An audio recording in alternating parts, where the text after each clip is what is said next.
What's going on YouTube? Welcome to another video. Starting off here with leg day. SSB, you know the usual. Basically going to be our main squat movement going forward. And so just really enjoying it. Really just finding it just provides so much more relief from the shoulder and bicep.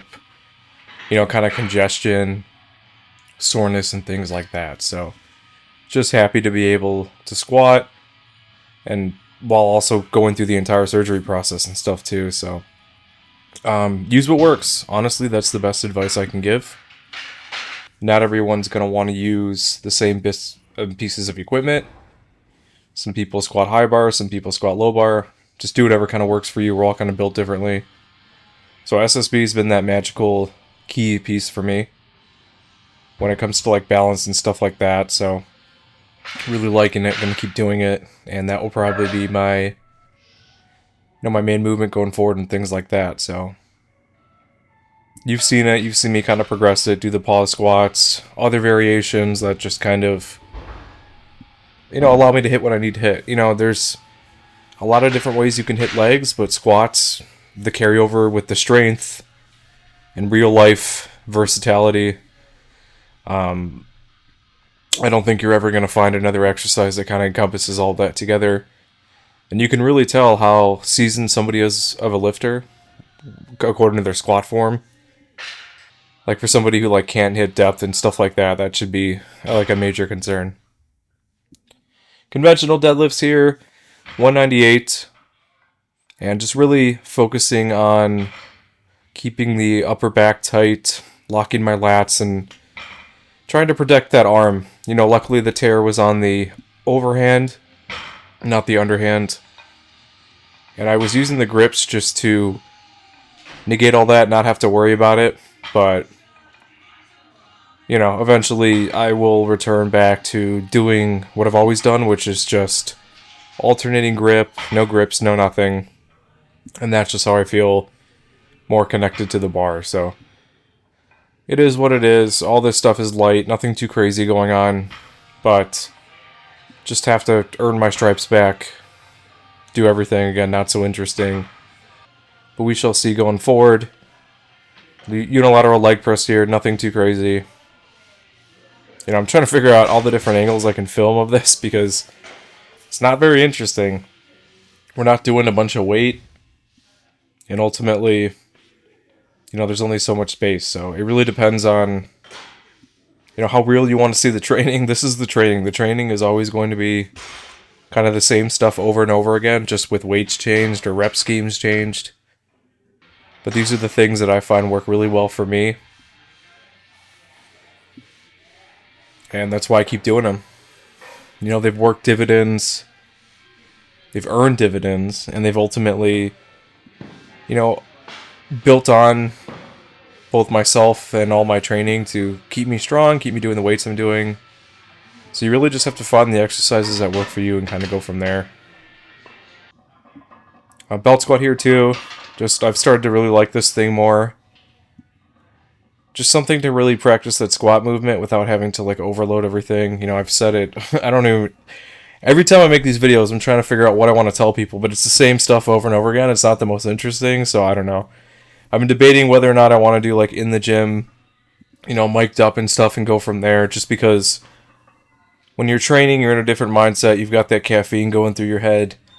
And then you come back here, you're tired, and then you look at the video and you're like, okay, I'm just doing stuff I was doing before. So I don't know. These voiceovers are getting kind of boring, and honestly, just not finding them that interesting. Just stuff is like not really happening, to be honest. So I don't know, let me know in the comments like what you guys want to hear, if there's certain topics you want to discuss. Because to just talk about the same training over and over again is really not very fun. But yeah, I don't know what else to say, to be honest. So we're going to look at training and just kind of go through everything here. It's boring, it's straightforward, and it's the same stuff in and out. So, leave comments and stuff, questions. Give me some content that I can put out there and answers on. I'm somebody who's training through this injury. If you're somebody who's training through an injury, ask me questions. advice on stuff, I'd be happy to help. You just, kind of lead the dance, and then we'll kind of go from there. I kind of want this to be like user directed and stuff too. So that door is open. Transitioning over to the back day here with the barbell row. Definitely gotten better at these than I was before. I really had to just reteach myself the movements. And obviously with weight, kind of keeps you in line more. But I've gone from this kind of fast twitchy to like more controlled, which, just came with time. I figured it would be that way. I do prefer rowing from the ground. So, you'll kind of see that in subsequent videos, how much I change. More bent over, less bent over. As long as you're feeling those lats, it's really the most important part. And you really just have to make sure that, you're staying safe, especially with the arm. That's why I'm easing back into this. Using those Versa grips or whatever grips you have to maintain, contraction and tightness in the lats. It's mainly, just relearning that movement, not jerking too much. I don't want to throw anything off or re-injure anything. And then, maybe I'll go back to rowing strictly from the floor. But honestly, kind of having the constant tension and feedback is kind of nice. It's just not a lot of weight. I get motivated when I see weight on the bar. And I get to move it. And everything else is just kind of, Also, it kind of sucks, too. Like, having to maintain this position for, like, 10 reps, I didn't realize how difficult it would be. Because when you row from the ground, you can kind of take a break. But, I don't know. A row is a row. You can do them in any different ways. You can do T-bar rows. You can do barbell rows. You can do dumbbell rows. It really just depends on, your type of row here. And just a little bit of, like, imbalance, I guess you could see here on the right side. And that's just mainly range of motion. Left side's working fine, and kind of a unique angle here. Lat pull down, again, with these mag grips, I feel like they allow me to get into a safer angle. It's not as strict as like the, the traditional lat pull down bar where there's kind of no give, you're kind of locked into that. I like being able to slowly and slightly internally rotate. Helps me get a better contraction in my lats. And then same thing with like this attachment here. Just a different angle and range of motion that you can use.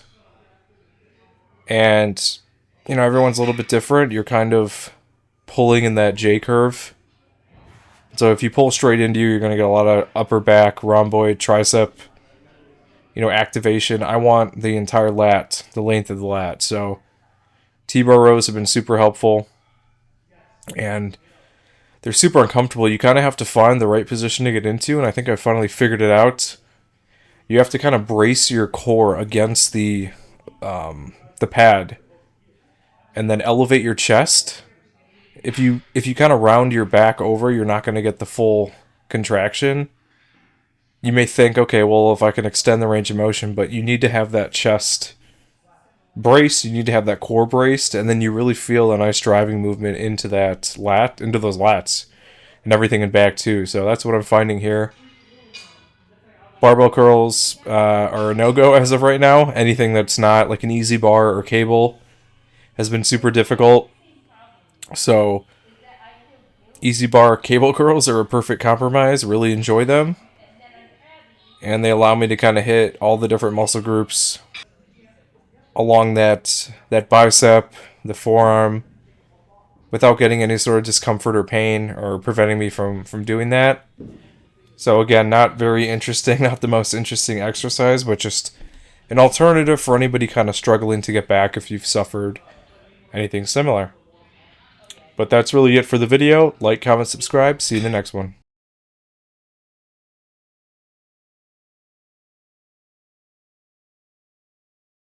Thanks for watching the latest video. If you want to help support the channel, I actually own my own wet shaving and grooming e-commerce website where everything's handmade by me. It's www.apexsoaps.com, and you can get a 10% off code using wet shaver. We've got some cool scents here. We've got some Coca-Cola scents, a horchata scent, traditional barbershop, just some really cool stuff. And you can purchase samples or you can buy the whole set. If you have any questions, feel free to reach out via email. Be quick to respond. Thanks for watching.